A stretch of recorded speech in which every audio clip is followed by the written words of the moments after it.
welcome back. If you've never been here before, this is Tidbits with Trin, and I am Trin, and this is the show where I talk and you sit back, enjoy, and listen to what I have to say. All right? So, for those of you who don't know, my birthday was yesterday. I love my birthday. I'm a Scorpio, and this was actually my 24th birthday. I know it feels scary to say that out loud. I'm getting old, but 24 I think is going to be a good year, and 23 wasn't bad to me either. But for those of you that know me, for the people in my inner circles, in my village, you know that I am a very reflective person, and I get very sentimental around my birthday, and I like to sit and think about everything. I like to think about the past year. I like to think about the situations that happened. I like to think about my reactions to those situations, whether those reactions were good or bad. And that reflection has helped me in so many ways. This past year, I was happier than I have been in the past 4 years total. I have found a lot more balance. I have found a lot more happy energy towards my life, is one of the ways to put it. And in my reflection, I was inspired, or maybe called upon, to write down 4 rules. 4 things I learned before I turned 24. And these rules were picked because of certain conflicts I've had or certain road bumps I've run into, but I chose these with a purpose and with a reason.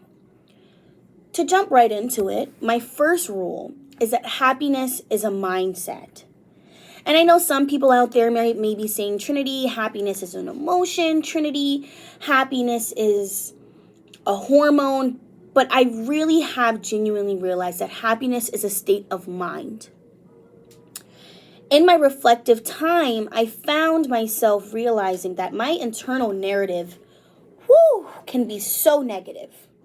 My internal narrative can be so negative. It can tear me down. It can stop me from doing things that I feel inspired to do, just because I live in fear of my own reactions to things. I realized during this that everything didn't have to be negative. I don't have to beat myself up over every mistake I have made. I don't have to feel like I am the worst daughter in the world for a mistake. I don't have to turn everything into a disaster. And that's really what it was becoming. Every criticism, everything that went wrong, every time I didn't feel like I lived up to my full potential, I had this internal monologue, this internal narrative where I was completely ripping myself apart. And that level of negativity is poisonous to anybody, anything on this earth. That level of negativity, to live day to day with such a disaster mindset, this is the end of the world because it's not the result or the reaction that I wanted. And of course, finding my meaning of happiness took a lot of maturity, took a lot of growing up. I don't think this brain is the same brain I had when I was 20. I don't feel the energy or the hormones are the same, and I'm growing up, and I know maturity comes with that. But through all of this thinking and all this negativity, of course, I can recognize if something's negative, but how do I recognize how to change it? And internally, I knew I was not happy. I knew I was struggling. I knew I was suffering to an extent because I could not find any enjoyable capacity of life. Everything felt like a chore. Everything felt like it was going to use up the last bit of energy I had that I was using to just function as a person. And I don't wish that on anybody. I don't wish for anyone to just struggle to function, to get up, to brush your teeth, to shower, to do anything.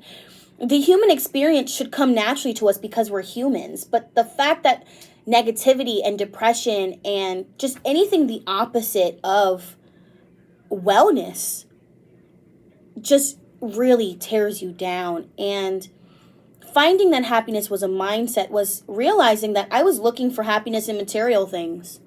I was buying stuff and wondering why the spark wore off. Why, if I bought this new dress, I was only happy about it for 5 minutes. Why buying a new gaming console wasn't going to fix the problem. I was looking for these fleeting, these temporary dopamine boosts. I was looking for these temporary highs that take me out of that down in the dumps, rock bottom mindset. And while they would take me out of that mindset momentarily, I would find myself that night right back in bed, staring at the ceiling, wondering what life is about. So I had to let go of the material things. I had to let go of thinking that I could buy happiness. And don't get me wrong, I know what country we live in. I know who we are. I know inflation. I know that money can buy happiness to a certain level. But you can have all the things in the world, but if you never heal your mindset, if you never heal your thinking, you will never get to a point where those items will make you happy, because you're not happy at your root. You're not happy at the middle. You're not happy from your developmental origins. How can I be happy about a brand new Nintendo Switch if I'm too depressed to play it? How can I be so excited about a game coming out if I can't even get the energy to go to work and make the money to buy the game? I had to come back, circle back, and think about what I wanted that was going to make me happy. And in the beginning, I was still thinking getting into a good grad school, getting a good job, making a lot of money. Those are still goals that were not going to allow me to find happiness. I did not find happiness. I didn't find contentment. And I'm still working on it, of course. But I didn't find even an inkling of these things until I broke down and really thought about it from meat and potatoes. I have the ability to be happy because I'm alive. I'm breathing. I have a family. I have a mom that loves me. I have a puppy that's obsessed with me. I have a village that no matter how many times I have slipped and fallen, they have picked me back up. And if that's not a blessing, then I don't know what is. Having people that care, having people in your circle, having people around that want to see you succeed is a part of a healthy human experience. I had to think about all the blessings I have, the things I have that maybe other people don't have access to. I had to think about if I really needed to be as miserable as I was. I felt like I was waking up every day and choosing to be miserable.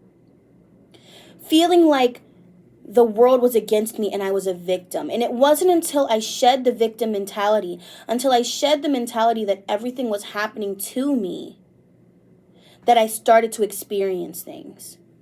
I started to experience things and really feel the moment when I realized that everything can't be mapped out. I can't plan for every worst case scenario. I can't plan for every issue. Things are going to happen, and I'm going to have the tools as an adult to problem solve. And it's a hard realization. It's tough. It's tough to realize, oh my gosh, I'm officially an adult and everybody can't do everything for me. But it was so freeing to realize that I am ultimately in control of my life. Ultimately, if I do something and my village doesn't necessarily approve of it, it's my life and I can do it because it's my body and that's what I want to do. Of course, I want to make everyone proud. Of course, I want everyone to see me succeed, but it has to get to a point where I am content where I'm at. Regardless of the validation, regardless of the criticism I may receive, regardless of what anybody else has to say about it, I had to find peace and happiness in what I already have. I had to find a certain level of contentment with my body. I had to meet myself halfway. I have to understand that my body wakes me up in the morning and that hating her was not going to elevate me or take me to the next level. If anything, I should love myself enough to change and not hate myself into changing. Do you hear me? Love yourself and nurture yourself into changing instead of hating yourself so much that you change. Because every time you hate something about yourself and you change it, you're just going to find something new to hate about yourself. You're just going to find something different to focus on, something else that will be that final last straw to make your life perfect. You can't keep looking for what's going to complete you or what's going to make your life perfect. You should be complete in your existence. You should feel complete in the fact that you're here. You should feel complete in the fact that you are doing the dang thing. How about that? How about you're surviving in a world where things are cost of living is rising, cost of food is rising, people aren't talking to each other, people are going crazy. Why don't you find happiness in the fact that you just have even a little bit of the things that you feel like make a whole life? And I say all of that with the perspective that depression can be very cloudy. And in those clouds, it can really haze over your judgment. And it can really haze over what you really want to experience. When you feel so depressed that you can't get up, you can't feed yourself, you can't clothe yourself, living just doesn't feel appealing, it can be hard to change your mindset. But there's also comfort in depression. Depression can be like a warm blanket sometimes. It's familiar. You know you have something to come back to. But the same way, if you go back to your toxic ex over and over again, you eventually realize that they're just not it for you. You will return to depression one day and realize, I don't want to live like this and I don't have to live like this. And that first rule really does tie into my second rule, which is you are your own worst frenemy. You've all heard the saying, you're your own worst enemy.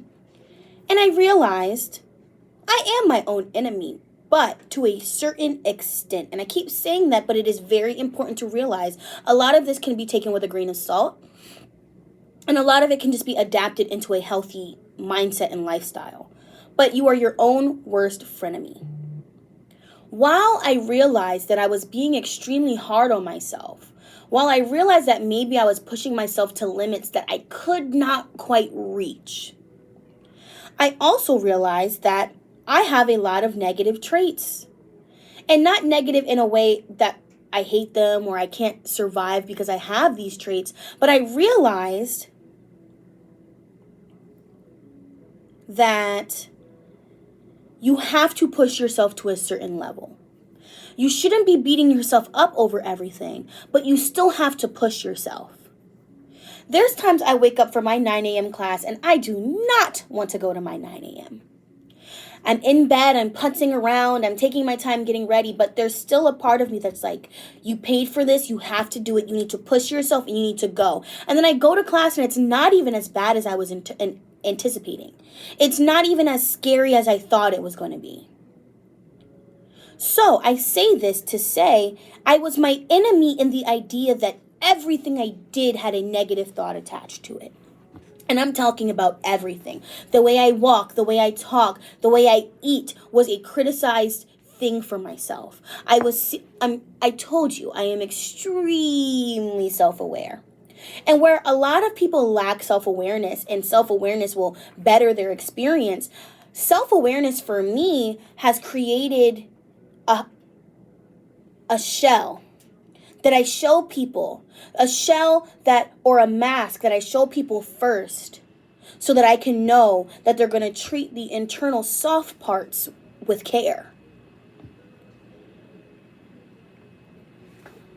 And that thought hurts because I think I people please. I think I very often do the action or the experience that I think will get me the most validation from people, or that people will like the most, or wearing the outfit that I think that somebody would like to see on me, or wear the makeup that I think is appropriate. I still struggle with that. I'm my own worst enemy. But in transitioning from enemy to frenemy, I realized when the people that love me motivate me, they don't have to tell me that I'm a fat cow. They don't have to say some horrific thing. They don't tear down my self-esteem. And if somebody in your life does that, then they need to go. They need to get the axe. But I realized nobody was being that hard on me but me. Nobody was treating me like a drill sergeant but me. Nobody was holding me to this standard but me. So if I'm the drill sergeant, if I'm the dictator in my own brain, how do I find balance?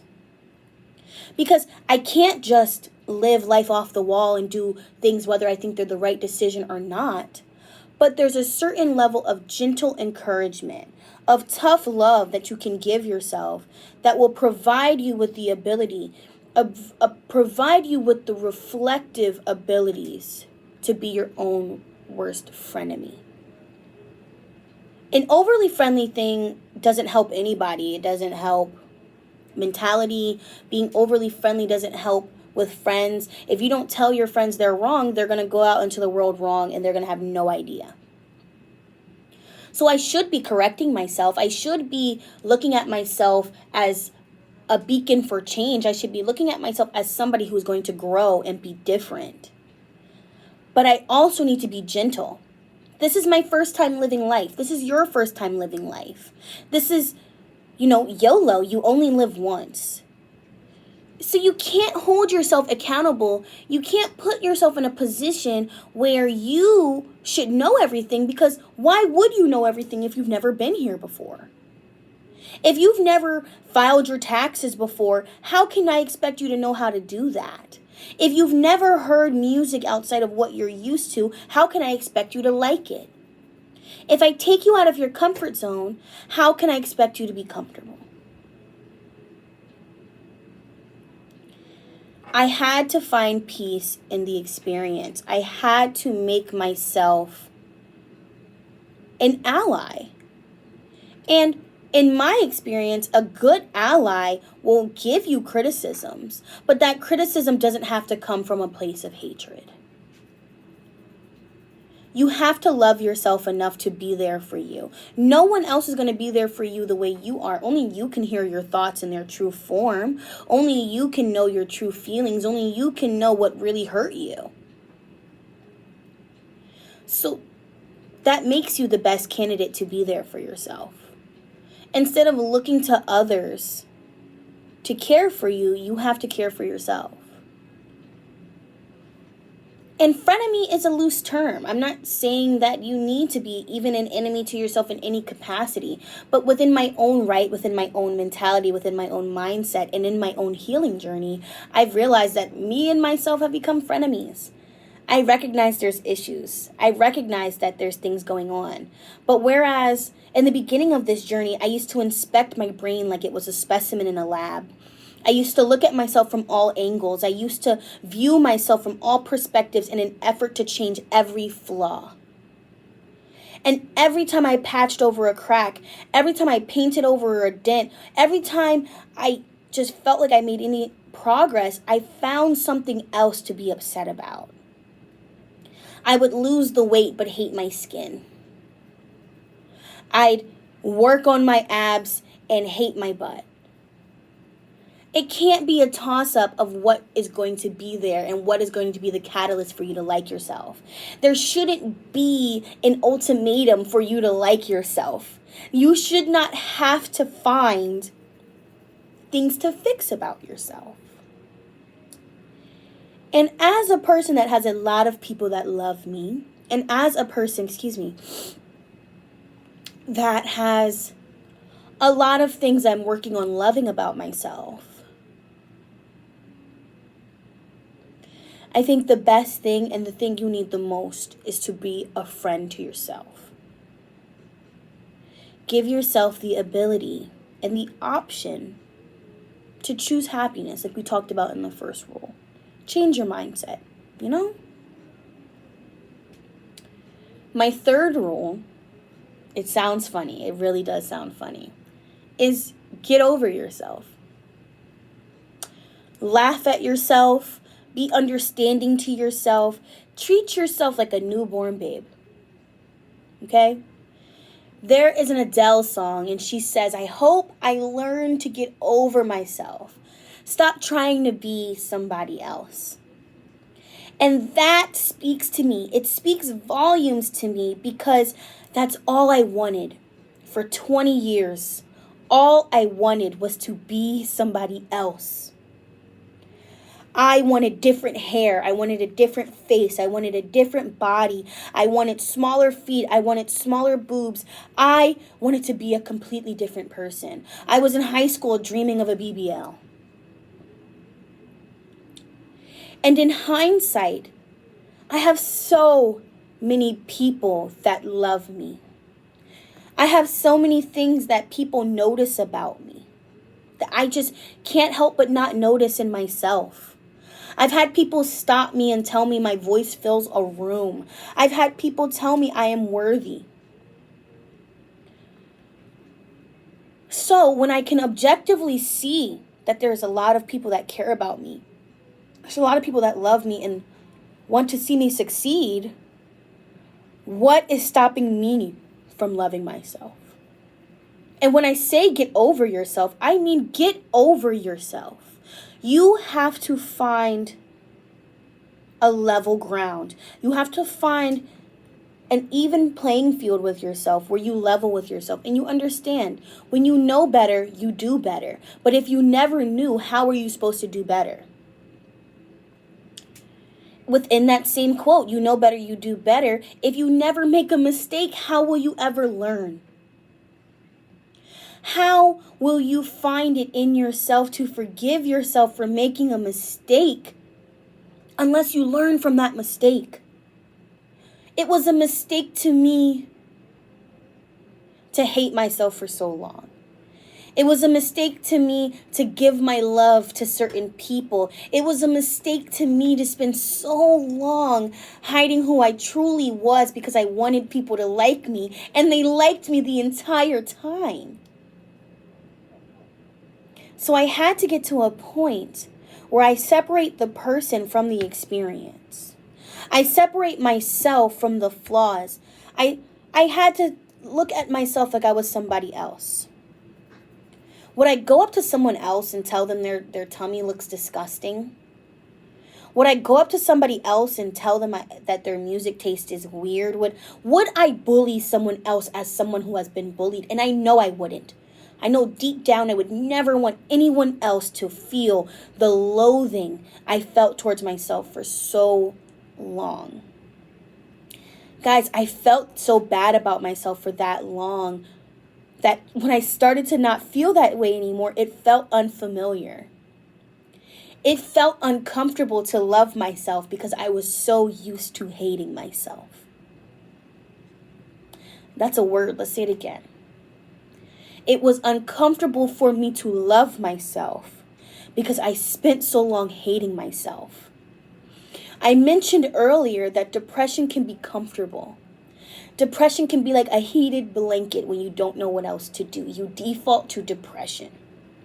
And I think in the same light, I was completely and utterly used to hating myself. I was used to falling apart at every little situation, and I had to figure out how to get over it. Let it go. Find peace in the disaster. I really view myself, I look at myself from a perspective of like a natural disaster. When you think of Hurricane Katrina and you think of tornadoes and tsunamis, do you think if the world knew, do you think if Earth knew she was hurting her children that she would do it? Do you think if that storm knew that when it took its path, it would destroy all of those homes and take all of those lives, do you think it would do it? I had to realize that the negativity and the things about me were out of my control. You're a product of your own environment. And not to say I grew up in an abusive environment, but every little experience you have as a human, it changes you. For the good, for the bad, for better, for worse. It does change you. When someone comments on your smile or comments on the way you stand and you think about it for the rest of your life, that's natural. It happens. But in the same light of a natural disaster, I had to forgive myself for the storm.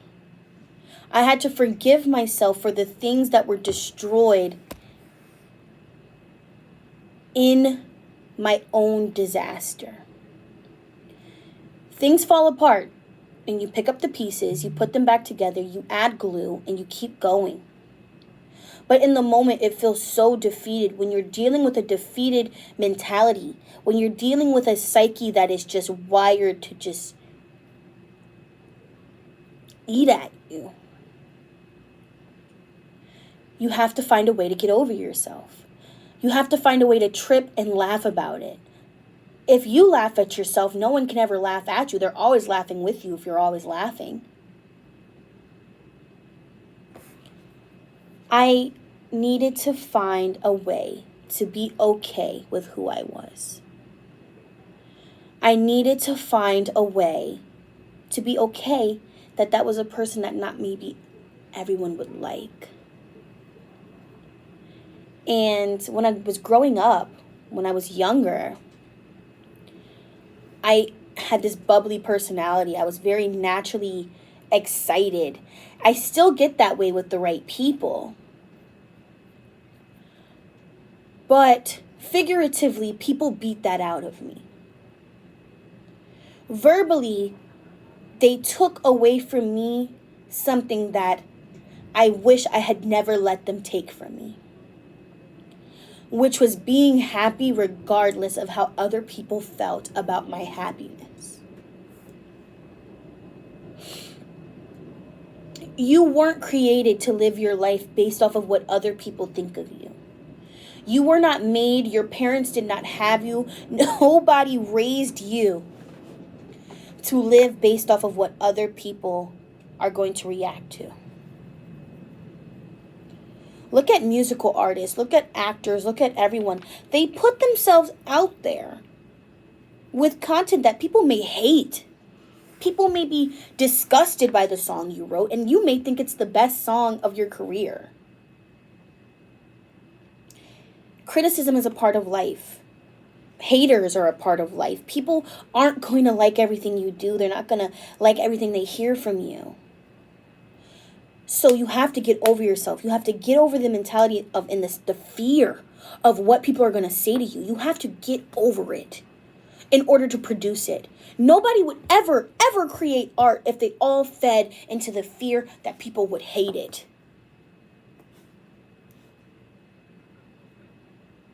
People hate a lot of things. Some people hate small dogs. I love small dogs. Some people hate jazz. I love jazz. Some people just hate to hate because it's all they have to hold on to. But that doesn't mean that you have to hold on to negativity as a survival line. That doesn't mean you have to use negativity and self-hatred to push yourself to success. I promise success will still be there if you find happiness first. A fun fact about me is when I first went to college, when I first started school in 2017, 2018, I completely flunked out. I wasn't ready for it. I was doing a major that I thought everyone else would find impressive. I thought I was going to make a lot of money in it, and I hated it. Oh, I hated that major. And it wasn't until I took a break from school and I took a step back and I looked around that I realized I liked a completely different major. That I was going to be successful in something else because it was what I liked. It was what I was good at. And that is just one small lesson that changed my life. Realizing that I don't have to go to school for other people. I can just go to school for what I like. I can go to school for what I want to do, for the things that I want to experience.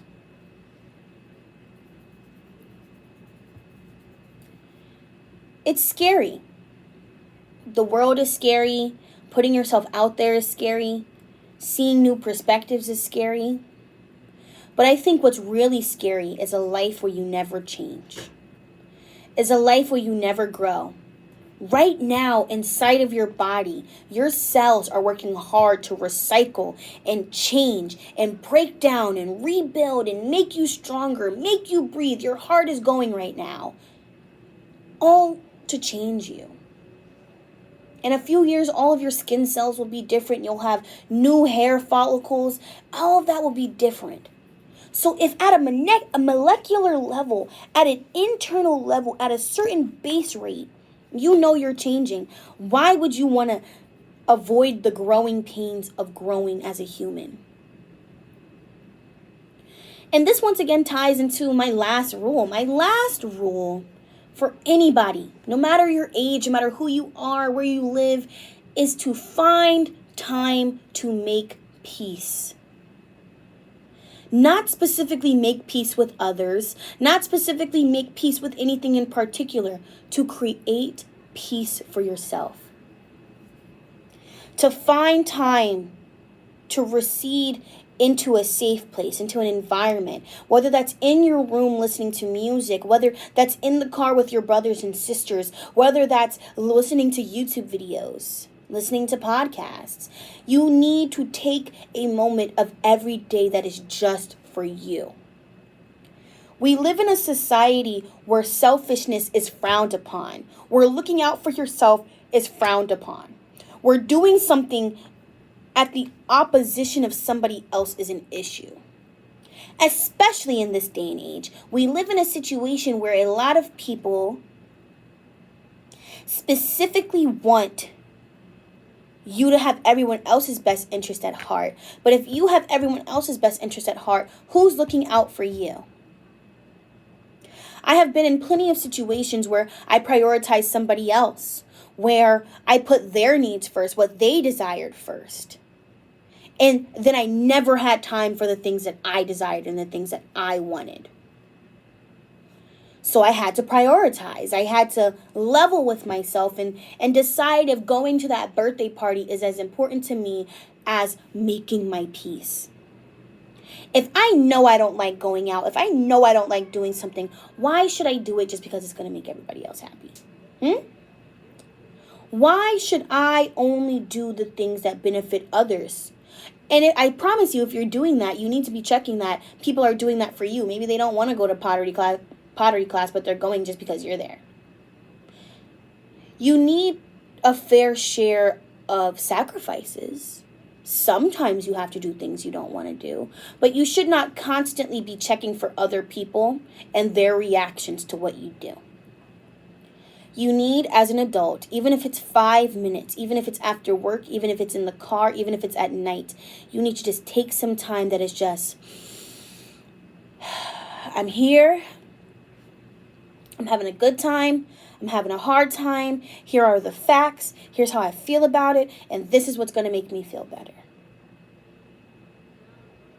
You should never, ever be at a point where you can't find peace. You should be able to see and reflect. Reflection is a key to the human experience. It is the key to success. It is the key to growth. You have to reflect. You have to have time to think about what you do, because nobody's perfect. Nobody is a perfect citizen. Nobody is 100% supportive of others. You have to think about how your actions affect other people, but also how your actions affect you. How are those self-destructive coping mechanisms going? Hello, spoiler alert, they're not going good. I know because I have them. Drugs, alcohol, coping mechanisms, anything that has a negative effect on your life is going to have the exact adverse reaction to what you actually want, which is happiness. You actually want to find yourself. You actually want to be interested in things, but you're so stressed and you can't find peace and you can't make a moment for yourself, so you turn to drugs, so you turn to alcohol, so you turn to these vices that are a quick fix. They give you that dopamine for a few minutes and you're fine. And then when it all comes crashing down, when the hormones calm down and you don't have it there with you anymore, and it's just you versus you, it's just you and your thoughts, then what are you going to do? You have to break it all down and start at the foundation. A house can be beautiful. A house can be perfect and have a terrible foundation, and that will make you lose value in that house. If the foundation isn't level, if the foundation is crumbling, if the foundation is cracked, you can't build on top of that. If you're hurt, if you're sad, if you're broken, you can't just throw a happy person on top of that. If your garden is dying, you can't keep planting new plants on top of the old plants. You have to find the peace. You have to get over yourself. You have to break it down to bits and pieces. You need to see the things about yourself that are good for people and the things about yourself that are bad for people. Maybe you're an extremely honest person, but your words hurt people. Excuse me. Maybe you are an extremely supportive friend, but you're an enabler. Maybe you're such a people pleaser and people love that about you because they can take advantage of you. 23 was not nearly as miserable as the past 4 or 5 years have been for me. COVID was a very hard time for me. I just had a hard few years. And I had a very hard time finding value in living. And 24 was the first year where I really started to begin to understand all of this and understand that maybe it's not perfect, but I have opportunities and tools and gall and audacity to change it. I have the audacity, I have the nerve to do things that other people don't do. I go first for group presentations. I raise my hand in class even if I'm wrong. And as much as my old mindset would be like, you're such an idiot, put your hand down. Now I'm like, if I'm wrong, he'll correct me. And if I'm right, I'm right. Wow. How freeing is that? How good does that feel to know that you are in control of your own thoughts and perspective, not everybody else? That even if I raise my hand and I get it wrong and somebody laughs and says, oh, she's so stupid, that I can still find peace in knowing that I'm smart and I'm different and I try my best. I don't give you these rules for you to live your life perfectly by them. I don't think there's any perfect mental health handbook. But I want someone, anyone, to hear me when I say these rules. Okay? Happiness is a mindset. Find time to make peace. Get over yourself. These are all things that you can integrate into your daily lifestyle. And I promise, even if it only helps a little bit, it will still help. I'm happy to be here. I'm happy to have made it another year. I'm happy to have such a blessed opportunity like this podcast and radio show. I'm happy to be my own worst frenemy. And I'm happy that I have the ability to reflect and see myself for who I really am and not the person I want to be. Okay? Thank you for coming to Tidbits with Trin. We're a little short off today, but I feel like I've said everything that's on my heart, and I hope that anybody can hear me. Okay? This is Trin signing off. I love you all, and I hope you stay safe.